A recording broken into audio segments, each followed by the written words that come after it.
കാരുണ്യ ഈശോയെ,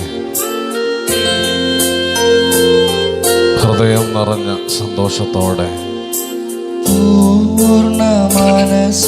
ഒത്തിരി ആത്മാർത്ഥതയോടെ ഈശോയെ നമുക്ക് മനസ്സിൽ കണ്ട് ഈശോയെ ആരാധിക്കാം. ആന്തരിക നേത്രങ്ങൾ തുറന്ന് ഈശോയെ നിന്നെ ഞാൻ സ്നേഹിക്കും. ഈ തിരുവോസ്തിയിൽ ഈശോയുടെ മുഖം ദർശിച്ച് ഈശോയെ നമുക്ക് ആരാധിക്കാം. പൂർണ്ണ ഹൃദയമോടും എല്ലാം സമർപ്പിച്ച് നമുക്ക് ആരാധിക്കാം. പൂർണ്ണാത്മാവോടും ഈശോയെ നിന്നെ ഞാൻ സ്നേഹിക്കുന്നു. പരിശുദ്ധ പരമമാ ദിവ്യകാരുണ്യമേ, എന്നുമെന്നും അങ്ങേക്കാരാധന. പരിശുദ്ധ പരമമാം ദിവ്യകാരുണ്യമേ, എന്നുമെന്നും അങ്ങേക്കാരാധന. ദൈവം സ്നേഹമാണ്, ദൈവം കരുണാനിധിയാണ്, ദൈവം വാത്സല്യത്തോടെ നമ്മളെ നെഞ്ചോട് ചേർത്ത് വയ്ക്കുന്നവനാണ്. നമ്മളെ കുറിച്ച് പദ്ധതികൾ വിഭാവനം ചെയ്യുന്ന ഈശോയെ ആരാധന.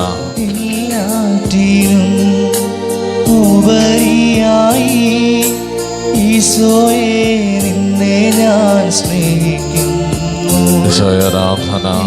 ലോകമോഹങ്ങളേക്കാൾ, എല്ലാ സന്തോഷങ്ങളെക്കാൾ, ലോകവിജ്ഞാനത്തേക്കാൾ, ഈ ലോകം വെച്ച് നീട്ടുന്ന വിജ്ഞാനത്തേക്കാൾ എല്ലാത്തിനും ഉപരിയായി ഈശോയെ നിന്നെ ഞാൻ സ്നേഹിക്കുന്നു. അങ്ങേ സ്നേഹിക്കുന്നു. പരിശുദ്ധ പരമമാ ചേർന്ന് പാടാം. കാരുണ്യമേ, എന്നുമെന്നും അങ്ങേക്കാരാധന. പരിശുദ്ധ പരമമാ ദിവ്യകാരുണ്യമേ, എന്നുമെന്നും അങ്ങേക്കാരാധന. ഈശോയെ, അങ്ങാണ് ഞങ്ങൾക്ക് വഴി തുറന്നു തരുന്നത്, അങ്ങാണ് ഞങ്ങളുടെ ജീവിതത്തെ നിയന്ത്രിക്കുന്നത്. അങ്ങേക്ക് വേണ്ടി ജീവിതം സമർപ്പിക്കാൻ കൃപ തരണേ ഈശോയെ. ഈ ലോകം വെച്ച് നീട്ടുന്ന സുഖ സൗകര്യങ്ങളെക്കാൾ, ബന്ധങ്ങളെക്കാൾ ഈശോയെ അങ്ങേ ഞാൻ സ്നേഹിക്കുന്നു. ഈ ലോക സമ്പത്തിനേക്കാൾ,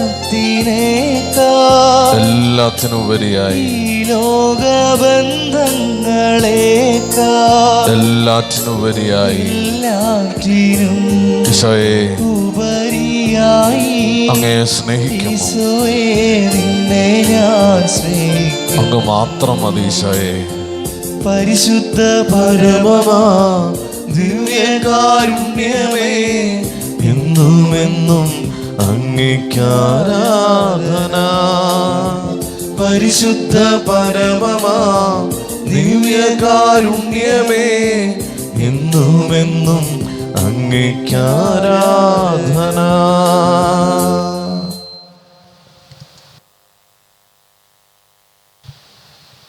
പിതാവും പുത്രനും പരിശുദ്ധാത്മാവുമായ ത്രിയേക ദൈവമേ, ഈ സായം സന്ധിയിൽ അങ്ങയുടെ മക്കളായ ഞങ്ങൾ ഒത്തിരി സ്നേഹത്തോടെ അങ്ങയുടെ തിരുസന്നിധിയിൽ അണയുന്നു. നന്ദി പ്രകാശിപ്പിക്കാൻ കഴിയാത്ത വിധം അത്ര വലിയ അനുഗ്രഹങ്ങൾ തന്ന് ഞങ്ങളെ അങ്ങ് നെഞ്ചോട് ചേർത്ത് വയ്ക്കുന്നു. ഓരോ പ്രഭാതത്തിലും പുതിയ പ്രതീക്ഷ നൽകി ഞങ്ങളെ കരം പിടിച്ച് ഉയർത്തുന്നു. പല അനർത്ഥങ്ങളിൽ നിന്നും, ആപത്തുകളിൽ നിന്നും, രോഗപീഠകളിൽ നിന്നും അങ്ങ് ഞങ്ങളെ കരുതലോടെ കൃപ വർഷിച്ച് അങ്ങയോട് ചേർത്ത് നിർത്തി സംരക്ഷണമേകുന്നു. പലപ്പോഴും തകർന്നു പോകുമെന്ന് ചിന്തിക്കുന്ന നിമിഷങ്ങളിൽ, പലപ്പോഴും മനസ്സുമടുക്കുന്ന നിമിഷങ്ങളിൽ ഈശോ അങ്ങ് പുത്തൻ ഉണർവായി, പ്രതീക്ഷയായി കടന്നു വരുന്നു. നിന്നെക്കുറിച്ച് ഒരു പദ്ധതി എനിക്കുണ്ട്. അത് നിന്റെ നാശത്തിനുള്ള പദ്ധതിയല്ല, നിനക്ക് ശുഭമായ ഭാവിയും പ്രത്യാശയും നൽകുന്ന വലിയ പദ്ധതിയാണ്. പലപ്പോഴും ഈശോയെ, ഈ പദ്ധതി എന്താണ് എന്ന് മനസ്സിലാക്കാൻ ഞങ്ങൾക്ക് സാധിക്കാതെ പോകുന്നു. പലപ്പോഴും ചില സഹനങ്ങളും വേദനകളും രോഗപീഠകളുമൊക്കെ അനുവദിക്കുമ്പോൾ അങ്ങയോട് കൂടുതൽ അടുത്ത് നിന്ന് ഈ പ്ലാനും പദ്ധതിയും തിരിച്ചറിയാനായിട്ട് അങ്ങ് ഞങ്ങളെ അനുവദിക്കുകയാണെന്നുള്ള തിരിച്ചറിവ് ഞങ്ങൾക്ക് ബോധ്യം തരണേ ഈശോയെ. പലപ്പോഴും ഞങ്ങൾക്ക് സാധിക്കാതെ പോകുന്നു. പലപ്പോഴും ജീവിതത്തിൽ അങ്ങയെ തിരിച്ചറിയാതെ ഞങ്ങൾ പോകുന്നു. ഏശയ്യായുടെ പ്രവചനം 45-ാം അധ്യായത്തിൻ്റെ 2-ാമത്തെ തിരുവചനം: ഞാൻ നിനക്ക് മുമ്പേ പോയി മലകൾ നിരപ്പാക്കുകയും പിച്ചളവാതിലുകൾ തകർക്കുകയും ഇരുമ്പ് ഓടാമ്പലുകൾ ഒടിക്കുകയും ചെയ്യും. ഞാൻ നിനക്ക് മുമ്പേ പോയി മലകൾ നിരപ്പാക്കുകയും പിച്ചളവാതിലുകൾ തകർക്കുകയും ഇരുമ്പ് ഓടാമ്പലുകൾ ഒടിക്കുകയും ചെയ്യും. യെശയ്യാ പ്രവാചകന്റെ പുസ്തകം 45-ാം അധ്യായത്തിൻ്റെ 2-ാമത്തെ തിരുവചനം. സ്നേഹമുള്ളവരെ, പലപ്പോഴും പലതും കീറാമുട്ടിയായിട്ട് നിൽക്കുമ്പോൾ, ഒന്നും നടക്കാതിരിക്കുമ്പോൾ, സ്നേഹമുള്ളവരെ, മനസ്സും അടുത്തു പോകുന്ന നിമിഷങ്ങളിൽ ഏറ്റുചൊല്ലി പ്രാർത്ഥിക്കേണ്ട ശക്തമായ ഒരു വചനമാണിത്. ഞാൻ നിനക്ക് മുമ്പേ പോയി മലകൾ നിരപ്പാക്കുകയും പിച്ചളവാതിലുകൾ തകർക്കുകയും ഇരുമ്പ് ഓടാമ്പലുകൾ ഒടിക്കുകയും ചെയ്യും. ഈശോയെ, ഈ വചനത്തിൻ്റെ ശക്തിയാൽ ഈ ഒരു പ്രതിസന്ധിയിൽ നിന്ന് പുറത്തു വരാൻ കൃപ തരണേ എന്ന് ആത്മാർത്ഥമായിട്ട് പ്രാർത്ഥിച്ചു നോക്കുകയും. വചനം വലിയ ശക്തിയാണ് സ്നേഹമുള്ളവരെ. വചനം വലിയ ശക്തിയാണ് സ്നേഹമുള്ളവരെ. ആ വചനം ഇടപെടുമ്പോൾ, വചനം കടന്നു ചെല്ലുമ്പോൾ ജീവനില്ലാത്തത് ജീവനുള്ളതായിട്ട് മാറുന്നു. പല പൈശാചിക ബന്ധനങ്ങളും തകർച്ചകളും നമ്മളെ വിട്ട് ഓടിപ്പോകുന്നു. നമ്മൾ കൂടുതൽ വിശ്വാസത്തിൻ്റെ ബോധ്യത്തിലേക്ക് കടന്നു വരുന്നു. ഈശോയെ, അങ്ങ് ഒത്തിരി കരുതലോടെ ഞങ്ങളെ കാത്തു സംരക്ഷിക്കുന്നു. യെശയ്യാ പ്രവാചകന്റെ പുസ്തകം 48-ാം അധ്യായത്തിൻ്റെ 17-ാം തിരുവചനം: നിന്റെ വിമോചകനും ഇസ്രായേലിൻ്റെ പരിശുദ്ധനുമായ കർത്താവ് അരുളി ചെയ്യുന്നു, നിനക്ക് നന്മയായുള്ളത് പഠിപ്പിക്കുകയും നീ പോകേണ്ട വഴിയിലൂടെ നിന്നെ നയിക്കുകയും ചെയ്യുന്ന നിന്റെ ദൈവമായ കർത്താവ് ഞാനാണ്. നിനക്ക് നന്മയായിട്ടുള്ളത് നിന്നെ പഠിപ്പിക്കുകയും നീ പോകേണ്ട വഴിയിലൂടെ നിന്നെ നയിക്കുകയും ചെയ്യുന്നത് നിന്റെ ദൈവമായ കർത്താവാണ്. സ്നേഹമുള്ളവരെ, ഉള്ളിൻ്റെ ഉള്ളിലിരുന്ന് നമ്മുടെ വഴികൾ തെറ്റിപ്പോകുമ്പോൾ നീ പോകരുത്, നീ അതിലേക്ക് പോകരുത്. ചിലതിന് കാര്യങ്ങൾക്ക് നിന്റെ കണ്ണുകൾ അടയ്ക്കണം, ചില കാര്യങ്ങൾക്ക് നിന്റെ ചെവികൾ അടയ്ക്കണം, ചില കാര്യങ്ങളിൽ വിവേകപൂർവം നീ ഇടപെടണം, പ്രവർത്തിക്കണമെന്ന് കർത്താവ് പറയാറുണ്ട്. കൃത്യം പറയും.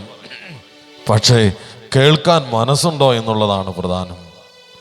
കേൾക്കാൻ ഇഷ്ടമുണ്ടോ എന്നുള്ളതാണ് പ്രധാനം. പോകരുത്, ചെയ്യരുത് എന്ന് കർത്താവ് പറയും. ദൈവത്തോട് ചേർന്ന് നിൽക്കുന്നവൻ്റെ വഴികളെ ദൈവം ക്രമീകരിക്കുമെന്നല്ലേ വചനം പറയുന്നത്. നീ പോകേണ്ട വഴിയിലൂടെ നിന്നെ നയിക്കുകയും ചെയ്യുന്ന നിന്റെ ദൈവമായ കർത്താവ് ഞാനാണ്. യെശയ്യാ പ്രവാചകന്റെ പുസ്തകം 49-ാം അധ്യായത്തിൻ്റെ 6-ാമത്തെ തിരുവചനം: എൻ്റെ രക്ഷ ലോക അതിർത്തികൾ വരെ എത്തുന്നതിന് ഞാൻ നിന്നെ ലോകത്തിൻ്റെ പ്രകാശമായി നൽകും. എൻ്റെ രക്ഷ ലോകാതിർത്തി വരെ എത്തുന്നതിന് ഞാൻ നിന്നെ ലോകത്തിൻ്റെ പ്രകാശമായി നൽകും. ഇത് ഒരു ഉറപ്പാണ്. ഇതൊരു ഉറപ്പാണ്. ഞാൻ ലോകത്തിൻ്റെ പ്രകാശമാകുന്നു. എന്നെ അനുഗമിക്കുന്നവൻ അന്ധകാരത്തിൽ നടക്കുകയില്ല, അവന് ജീവന്റെ പ്രകാശം ലഭിക്കും എന്ന് വചനം പഠിപ്പിക്കുന്നുവെങ്കിൽ, സ്നേഹമുള്ളവരെ, നിനക്ക് ഞാൻ പ്രകാശമായി മാറും. നിന്നെ ഞാൻ പ്രകാശമാക്കി ലോകത്തിന് നൽകും എന്ന് കർത്താവ് പറയുകയാണ്. അപ്പോൾ ഈശോ എന്നിലേക്ക് പ്രകാശമായി കടന്നു വരുന്നു. ദിവ്യകാരുണ്യത്തെ സ്നേഹിക്കുന്നവൻ്റെ ഉള്ളിൻ്റെ ഉള്ളിൽ ആ പ്രകാശം ഒളിമങ്ങാതെ കടക്കും. അതൊരിക്കലും ചാരം പൂണ്ട് അതൊരിക്കലും മങ്ങിപ്പോവുകയില്ല. ആ പ്രകാശം അവൻ്റെ ജീവിതത്തിൽ നിറഞ്ഞു നിൽക്കുന്ന വലിയ സന്തോഷത്തിൻ്റെ, വലിയ മുഖപ്രസന്നതയുടെ വലിയൊരു സന്തോഷത്തിൻ്റെ അനുഭവമായി മാറും. എന്തിനാ ഈ പ്രകാശം ദൈവം നമുക്ക് നൽകുന്നത്? നമ്മളിലൂടെ ഈ ലോകത്തിൽ ആ പ്രകാശം എത്തിച്ചേരാനാ. നാം ആയിരിക്കുന്ന അവസ്ഥകളിൽ, നാം ആയിരിക്കുന്ന ജീവിത സാഹചര്യങ്ങളിൽ നമ്മളിലൂടെ ഈ പ്രകാശമായ മിശിഹ, ഞാൻ ലോകത്തിൻ്റെ പ്രകാശമാകുന്നു എന്ന് പറഞ്ഞ മിശിഹായെ സ്വീകരിച്ച് ആ പ്രകാശം ലോകത്തിന് നൽകാനായി വിളിക്കപ്പെടുന്നവരാണ് നമ്മൾ ഓരോരുത്തരും. യെശയ്യായുടെ പ്രവചനം 52-ാം അധ്യായത്തിൻ്റെ 12-ാമത്തെ തിരുവചനം, നിങ്ങൾ തിടുക്കം കൂട്ടേണ്ട, വേഗം ഓടുകയും വേണ്ട, കർത്താവ് നിങ്ങളുടെ മുമ്പിൽ നടക്കും, ഇസ്രായേലിൻ്റെ ദൈവമായിരിക്കും നിങ്ങളുടെ പിൻകാവൽക്കാരൻ. അപ്പോൾ നീ തിടുക്കമൊന്നും കൂട്ടണ്ട, വലിയ ധൃതി പിടിക്കൊന്നും വേണ്ട. ശാന്തമായിട്ട് ദൈവസന്നിധിയിൽ ഇരുന്ന് കൃപ സ്വന്തമാക്കാനായിട്ട് നിനക്ക് സാധിക്കണം. ആ കൃപയിൽ വളരാനായിട്ട് നിനക്ക് സാധിക്കണം. ആ കൃപയിൽ വളർന്നു കഴിഞ്ഞാൽ നിന്റെ ജീവിതത്തിൽ അനുഗ്രഹങ്ങളുടെ നിറസമൃദ്ധി ദൈവം കോരിത്തരിഞ്ഞു നൽകും. യെശയ്യാപ്രവാചകന്റെ പുസ്തകം 54-ാം അധ്യായത്തിൻ്റെ 7-ാം തിരുവചനം, നിമിഷ നേരത്തേക്ക് നിന്നെ ഞാൻ ഉപേക്ഷിച്ചു, മഹാകരുണയോടെ നിന്നെ ഞാൻ തിരിച്ചു വിളിക്കും. നിമിഷ നേരത്തേക്ക് നിന്നെ ഞാൻ ഉപേക്ഷിച്ചു. എന്തുകൊണ്ടാ നിന്നെ ഉപേക്ഷിച്ചത്? അത് നിന്റെ കയ്യിലിരിപ്പ് കൊണ്ടാ. അത് നിന്റെ കയ്യിലിരിപ്പ് കൊണ്ടാ. നിമിഷ നേരത്തേക്ക് നിന്നെ ഞാൻ ഉപേക്ഷിച്ചു, മഹാകരുണയോടെ നിന്നെ ഞാൻ തിരിച്ചു വിളിക്കും. ദൈവം കരുണയോടുകൂടെ ദിവ്യസക്രാരിയിൽ, വിശുദ്ധ കുമ്പസാരക്കൂട്ടിൽ ദൈവം കരുണയോടുകൂടെ നിന്നെ തിരിച്ചു വിളിക്കുകയാണ്. നിനക്ക് രക്ഷപ്പെടണമെന്ന് ആഗ്രഹമുണ്ടോ? നിന്റെ ജീവിതത്തിൽ സമാധാനം ഉണ്ടാവണമെന്ന് നിനക്ക് ആഗ്രഹമുണ്ടോ? നിന്റെ ജീവിതത്തിൽ കൃപ അനുഭവിക്കണമെന്ന് നിനക്ക് ആഗ്രഹമുണ്ടോ? നിന്റെ ജീവിതത്തിൽ രോഗാവസ്ഥയിൽ നിന്ന് നിനക്ക് രക്ഷപ്പെടണമെന്ന് നീ ആഗ്രഹിക്കുന്നുണ്ടോ? നിന്റെ ജീവിതത്തിൽ സാമ്പത്തികമായിട്ടുള്ള ബുദ്ധിമുട്ടുകളിൽ നിന്ന് നിനക്ക് പുറത്തു വരണമെന്ന് നീ ആഗ്രഹിക്കുന്നുണ്ടോ? അങ്ങനെയെങ്കിൽ നീ ഒരൊറ്റ കാര്യം ചെയ്താൽ മതി. ദൈവത്തിൻ്റെ മഹാകരുണയിൽ ആശ്രയിച്ച് നിന്റെ ജീവിതത്തിൻ്റെ പാകപ്പിഴകളെ ദൈവ തിരുമുമ്പിൽ തുറന്നു വെക്കുക. സ്നേഹമുള്ളവരെ, ഈശോ തരുന്നൊരു വെളിപ്പെടുത്തലുണ്ട്. നമ്മുടെ ജീവിതത്തിൽ മനസ്സ് തുറന്നൊന്ന് കുമ്പസാരിച്ചാൽ തീരാത്ത ഒരു പ്രശ്നവും ഇല്ല. മനസ്സ് തുറന്നൊന്ന് ജീവിതത്തിൽ മനസ്സ് തുറന്നൊന്ന് കുമ്പസാരിച്ചാൽ, ഹൃദയം തുറന്നൊന്ന് കുമ്പസാരിച്ചാൽ, യഥാർത്ഥമായിട്ടുള്ള പാപബോധത്തോടെയും പശ്ചാത്താപത്തോടെയും ദൈവ തിരുമുമ്പിൽ ഏറ്റുപറഞ്ഞാൽ, നിന്റെ പാപാവസ്ഥകളെ, നിന്റെ ജീവിതത്തിൻ്റെ കുറവുകളെ ഏറ്റുപറഞ്ഞിട്ട് ഇനി ഒരിക്കലും ഈ പാപത്തിലേക്ക്, ഈ ദുരവസ്ഥയിലേക്ക് തിരിച്ചു പോകുകയല്ല കർത്താവേ എന്ന് കർത്താവിന് വാക്ക് കൊടുത്തിട്ട് മനസ്സ് തുറന്നൊന്ന് കുമ്പസാരിച്ചാൽ പല പ്രശ്നങ്ങളും അതോടെ തീരും. പല ബന്ധനങ്ങളും അതോടെ വിട്ടുമാറും. പല തഴക്കദോഷങ്ങളും അതോടെ വിട്ടുമാറും. പല ജീവിതത്തിൻ്റെ ബുദ്ധിമുട്ടുകളും പ്രതിസന്ധികളും ഈ ഒരൊറ്റ കുമ്പസാരത്തിലൂടെ എടുത്തു മാറ്റും. പക്ഷേ അതിന് മനസ്സ് വെക്കേണ്ടത് നീയാണ്. അത് മനസ്സ് വെക്കേണ്ടത് നീയാണ്. പലപ്പോഴും കുമ്പസാരിക്കുമ്പോൾ അച്ഛൻ ഇതൊക്കെ കേട്ടാൽ എന്നാ വിചാരിക്കും എന്ന് ചിന്തിച്ചാൽ അവിടെ നിന്റെ കുമ്പസാരം പരാജയമാണ്. അവിടെ നിന്റെ കുമ്പസാരം പരാജയമാണ്.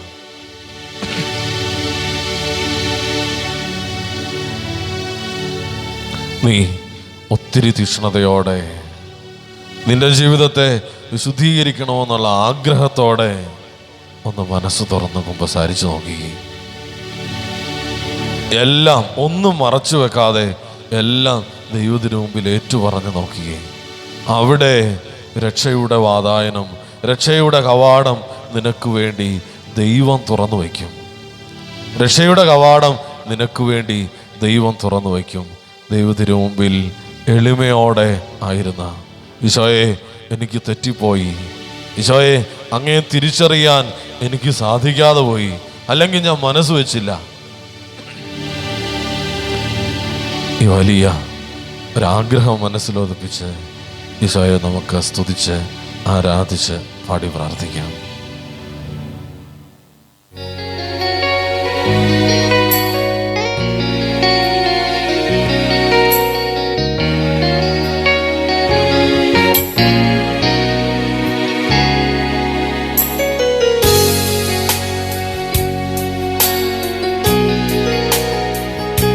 നമുക്കെല്ലാവർക്കും ദൈവത്തിന് മുമ്പിൽ സന്തോഷത്തോടെ ഈശോയെ സ്തുതിച്ച് നമുക്ക് പാടാം.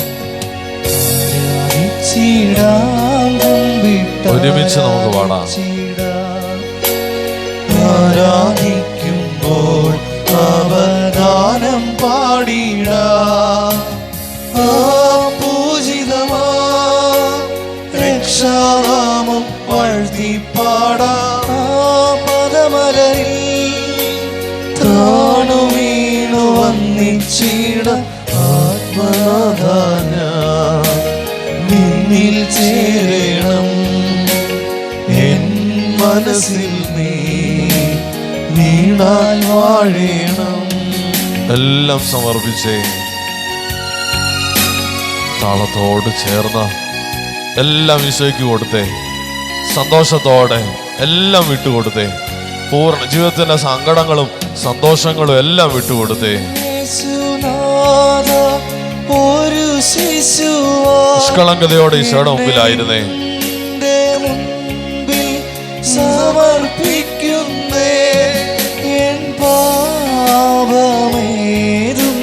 മായിച്ചു നീ. ദുഃഖഭാരമെല്ലാം മോചിച്ചു നീ. ആത്മാവിൽ നീ വന്നേരമെൻ കണ്ണീരു വേഗം ആനന്ദമാ.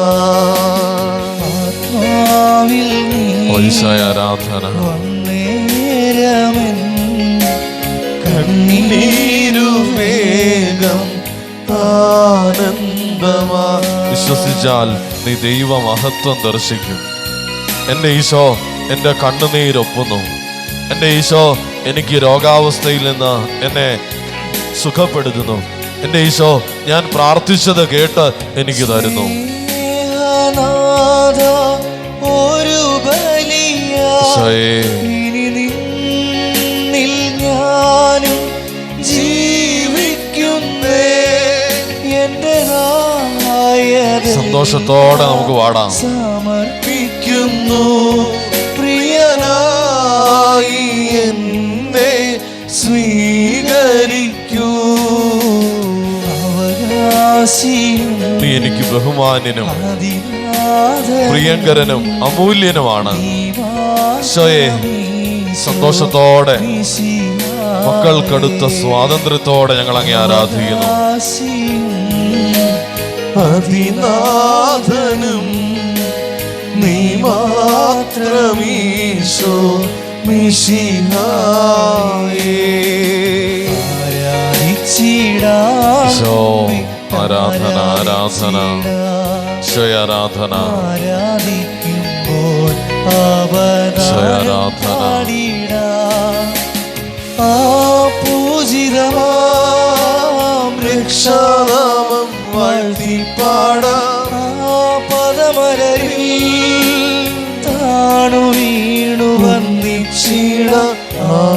നാഥ ഞാൻ നിന്നിൽ ചേരണം, എൻ മനസ്സിൽ നീ നീണാൽ വാഴേണം.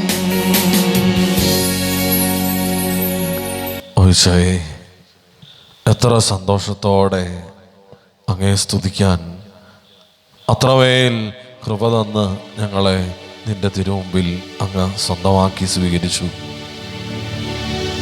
എണ്ണിയാൽ ഒടുങ്ങാത്ത നന്മകളും ഞങ്ങൾക്ക് നൽകി. ഞങ്ങളുടെ ജീവിതത്തിൽ അങ്ങ് പദ്ധതികൾ മെനയുന്നു.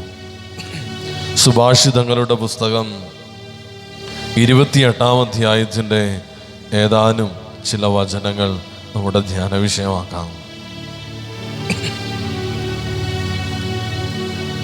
സുഭാഷിതങ്ങളുടെ പുസ്തകം 28-ാം അധ്യായത്തിൻ്റെ 3-ാമത്തെ തിരുവചനം: ദരിദ്രനെ പീഡിപ്പിക്കുന്ന അധികാരി ഭക്ഷ്യവിളകൾ നശിപ്പിക്കുന്ന പേമാരിയാണ്.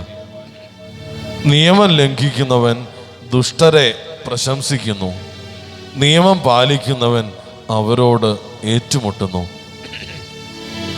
ദുഷ്ടർ നീതി അറിയുന്നില്ല, കർത്താവിനെ തേടുന്നവർ അത് പൂർണ്ണമായും മനസ്സിലാക്കുന്നു. വക്രബുദ്ധിയായ ധനവാനേക്കാൾ സത്യസന്ധനായ ദരിദ്രനാണ് ശ്രേഷ്ഠൻ. വീണ്ടും 12-ാമത്തെ തിരുവചനം: നീതിമാന്മാരുടെ വിജയത്തിൽ എങ്ങും ആഹ്ലാദം തിരതല്ലുന്നു, ദുഷ്ടരുടെ ഉയർച്ചയിൽ ജനങ്ങൾ ഓടി ഒളിക്കുന്നു. 13-ാമത്തെ തിരുവചനം: തെറ്റുകൾ മറച്ചു വയ്ക്കുന്നവന് ഐശ്വര്യം ഉണ്ടാവുകയില്ല, അവ ഏറ്റുപറഞ്ഞ് പരിത്യജിക്കുന്നവന് കരുണ ലഭിക്കും. നിരന്തരം ദൈവഭക്തിയിൽ കഴിയുന്നവൻ അനുഗ്രഹീതനാണ്, ഹൃദയം കഠിനമാക്കുന്നവൻ ദുരിതമനുഭവിക്കും. ലുബ്ധൻ സമ്പത്തിനു പിന്നാലെ പരക്കം പായുന്നു, തന്നെ ദാരിദ്ര്യം പിടികൂടുമെന്ന് അവൻ അറിയുന്നില്ല. മുഖസ്തുതി പറയുന്നവനേക്കാൾ ശാസിക്കുന്നവനാണ് പിന്നീട് പ്രീതി പാത്രമാവുക. അത്യാഗ്രഹികൾ കലഹം ഇളക്കിവിടുന്നു, കർത്താവിൽ ആശ്രയിക്കുന്നവരാകട്ടെ ഐശ്വര്യം നേടും. സ്വന്തം ബുദ്ധിയിൽ വിശ്വാസം അർപ്പിക്കുന്നവൻ ഭോഷനാണ്, ജ്ഞാനമാർഗത്തിൽ ചരിക്കുന്നവൻ സുരക്ഷിതനായിരിക്കും. ദരിദ്രർക്ക് ദാനം ചെയ്യുന്നവൻ ക്ഷാമം അനുഭവിക്കുകയില്ല, അവരുടെ നേരെ കണ്ണടയ്ക്കുന്നവന് ശാപത്തിന്മേൽ ശാപമുണ്ടാകും. ദുഷ്ടരുടെ ഉയർച്ചയിൽ ആളുകൾ ഓടിയൊലിക്കുന്നു, അവർ അധപതിക്കുമ്പോൾ നീതിമാന്മാർ പ്രബലരാകും. സുഭാഷിതങ്ങളുടെ പുസ്തകം 28-ാം അധ്യായത്തിൻ്റെ 5-ാമത്തെ തിരുവചനം: ദുഷ്ടർ നീതി അറിയുന്നില്ല, കർത്താവിനെ തേടുന്നവർ അത് പൂർണ്ണമായും മനസ്സിലാക്കുന്നു. വക്രബുദ്ധിയായ ധനവാനേക്കാൾ സത്യസന്ധനായ ദരിദ്രനാണ് ശ്രേഷ്ഠൻ. ദൈവനീതി എന്താണെന്ന് നമ്മൾ മനസ്സിലാക്കണം. ദൈവനീതി ഈ ലോകനീതിയേക്കാൾ, ഈ ലോകത്തിൻ്റെ നീതിയേക്കാൾ അതിലംഘിക്കുന്ന നീതിയാണ്. നമ്മൾ വചനത്തിൽ വായിക്കുന്നില്ലേ, കണ്ണിന് പകരം കണ്ണ്, പല്ലിന് പകരം പല്ല് എന്നൊക്കെ. എന്നാൽ ഞാൻ നിങ്ങളോട് പറയുന്നു, ദുഷ്ടനെ സ്നേഹിക്കണമെന്നൊക്കെ ഈശോ പറയുന്നില്ലേ. ഈ ലോകത്തിൻ്റെ നീതിയല്ല ദൈവത്തിൻ്റെ നീതി. ദുഷ്ടൻ നീതി എന്തെന്ന് അറിയുന്നില്ല എന്നാണ് വചനം പറയുന്നത്. കർത്താവിനെ തേടുന്നവൻ അത് പൂർണ്ണമായും മനസ്സിലാക്കും. വക്രബുദ്ധിയായ ധനവാനേക്കാൾ സത്യസന്ധനായ ദരിദ്രനാണ് ശ്രേഷ്ഠൻ. വക്രബുദ്ധിയോടുകൂടെ എന്ത് നേടിയെടുത്താലും അത് ജീവിതത്തിൽ അത് അനുഭവിക്കാനായിട്ട് സാധിക്കുകയില്ല.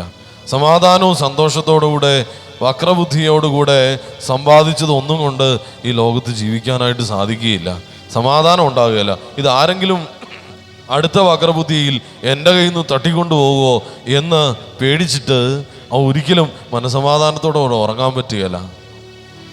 ഇനി വചനം പറയുന്നു, 12-ാമത്തെ തിരുവചനം: നീതിമാന്മാരുടെ വിജയത്തിൽ എങ്ങും ആഹ്ലാദം തിരതല്ലുന്നു, ദുഷ്ടരുടെ ഉയർച്ചയിൽ ജനങ്ങൾ ഓടി ഒളിക്കുന്നു.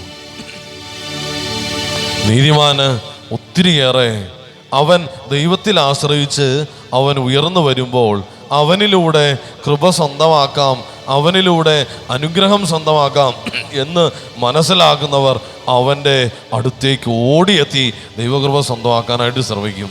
എന്നാൽ ദുഷ്ടർക്ക് ഉയർച്ച ഉണ്ടാകുമ്പോൾ വക്രബുദ്ധിയോടുകൂടെ മുഖസ്തുതി പറഞ്ഞ് മറ്റുള്ളവരെ പുകഴ്ത്തി പറഞ്ഞ് അവരിൽ നിന്ന് പ്രീതി സമ്പാദിച്ച് എന്തെങ്കിലും നേടിയെടുക്കുന്നവൻ അവൻ വളർന്നു വരുമ്പോൾ അത് നിലനിൽക്കാത്തതാണെന്നുള്ള തിരിച്ചറിവുണ്ടാകുമ്പോൾ ജനങ്ങൾ എന്ത് ചെയ്യും? ഓടി ഒളിക്കും. ഇനി കർത്താവ് ആദ്യം പറഞ്ഞൊരു കാര്യം, തെറ്റുകൾ മറച്ചു വയ്ക്കുന്നവന് ഐശ്വര്യം ഉണ്ടാവുകയല്ല. ഇത് ഞാൻ പറയുന്നതല്ല, സുഭാഷിതങ്ങളുടെ പുസ്തകം 28-ാം അധ്യായത്തിൻ്റെ 13-ാമത്തെ തിരുവചനം. തെറ്റുകൾ മറച്ചു വെക്കുന്നവന് ഐശ്വര്യം ഉണ്ടാവുകയില്ല, അവ ഏറ്റുപറഞ്ഞ് ഉപേക്ഷിക്കുന്നവന് പരിത്യജിക്കുന്നവന് കരുണ ലഭിക്കും. തെറ്റുകൾ ഏറ്റുപറഞ്ഞ് പരിത്യജിക്കുന്നവന് കരുണ ലഭിക്കും. അപ്പോൾ സ്നേഹമുള്ളവരെ, നമ്മളൊക്കെ എന്തോരം കൃപ ലഭിച്ചവരാ, എന്തോരം അവസരങ്ങൾ നമുക്ക് വേണ്ടി ദൈവം ഒരുക്കി വെച്ചിട്ടുണ്ട്. ശുദ്ധ കുമ്പസാരക്കൂട്. തെറ്റുകൾ ഏറ്റുപറഞ്ഞ് നീ ഹൃദയപരമാർത്ഥതയോടെ ഏറ്റുപറഞ്ഞ് സന്തോഷത്തോടെ നിന്റെ ജീവിതത്തിലെ കൃപ സ്വന്തമാക്കാനുള്ള ആഗ്രഹത്തോടെ പാപബോധത്തിൽ പശ്ചാത്താപത്തിൽ ജ്വലിച്ച് നിന്റെ ജീവിതത്തെ മുഴുവൻ തുറന്നു വെച്ച് പാപാവസ്ഥകളെ ഉപേക്ഷിച്ചേ അത് ഏറ്റുപറയാനുള്ള മനസ്സ് കാണിച്ചേ അവിടെ കരുണ ലഭിക്കും. വചനം പറയുന്നു, ചോദിക്കുന്നവന് ലഭിക്കും, അന്വേഷിക്കുന്നവൻ കണ്ടെത്തും, മുട്ടുന്നവന് തുറന്നു കിട്ടുകയും ചെയ്യും. നിരന്തരം ദൈവഭക്തിയിൽ കഴിയുന്നവൻ അനുഗ്രഹീതനാണ്. ഹൃദയം കഠിനമാക്കി വയ്ക്കുന്നവൻ ദുരിതം അനുഭവിക്കും. അപ്പോൾ അനുഗ്രഹം സ്വന്തമാക്കണമെന്നുണ്ടെങ്കിൽ ദൈവഭക്തി നമ്മളിൽ വളരണം, ദൈവസ്നേഹം നമ്മളിൽ വളരണം. ഈശോയുടെ മുമ്പിൽ ഇരിക്കാനുള്ള, പ്രാർത്ഥിക്കാനുള്ള ഒരു ആർജവത്വം, ഒരു ഇഷ്ടം നമ്മളിൽ ഉണ്ടാവണം. ഓരോന്ന് കണ്ടിട്ട് ഹൃദയം കഠിനമാക്കി ഇരുന്നാൽ ഫറവോയുടെ അവസ്ഥയാണ് നമുക്ക്.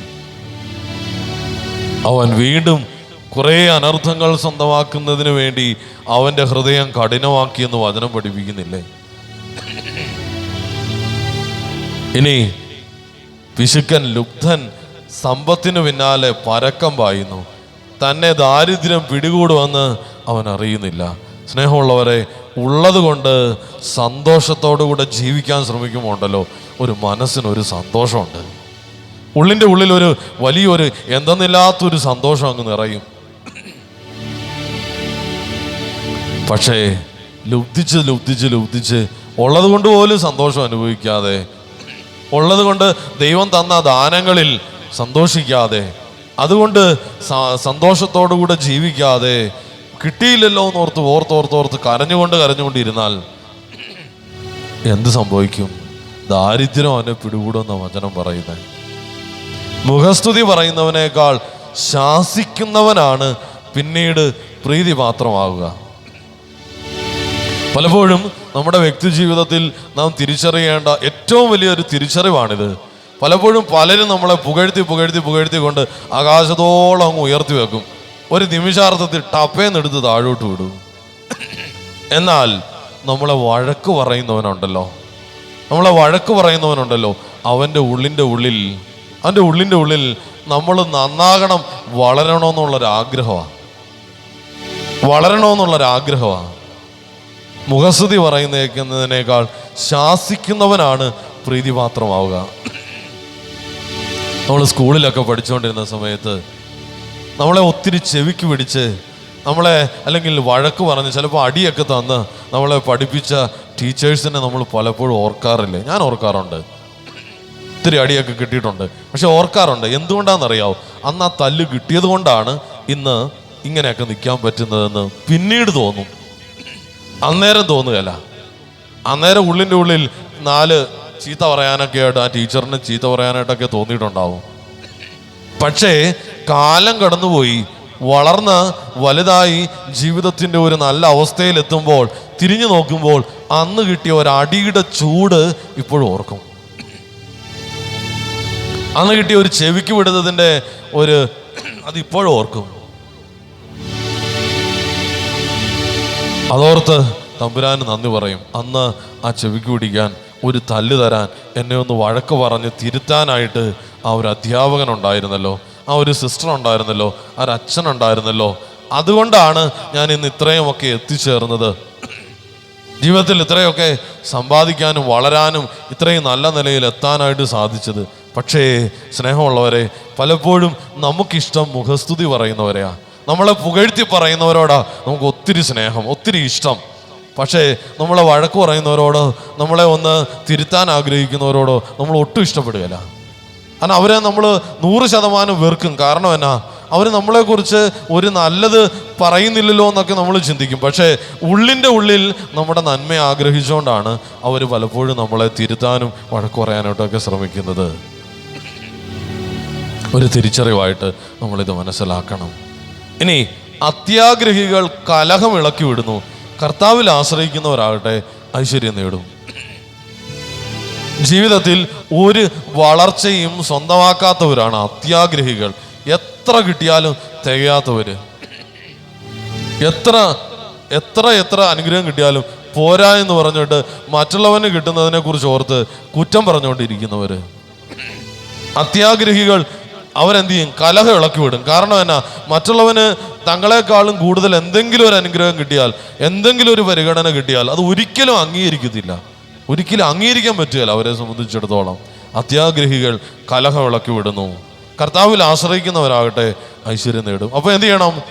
ആര് എതിരെ എന്തു വന്നാന്ന് പറഞ്ഞാലും ശരി, കർത്താവിൽ ആശ്രയിച്ച് മിണ്ടാതിരുന്നാൽ മതി, കർത്താവിൽ ആശ്രയിച്ച് ശാന്തമായിട്ടിരുന്നാൽ മതി. അവിടെ കൃപയുണ്ട്, അവിടെ അനുഗ്രഹമുണ്ട്. സ്നേഹമുള്ളവരെ,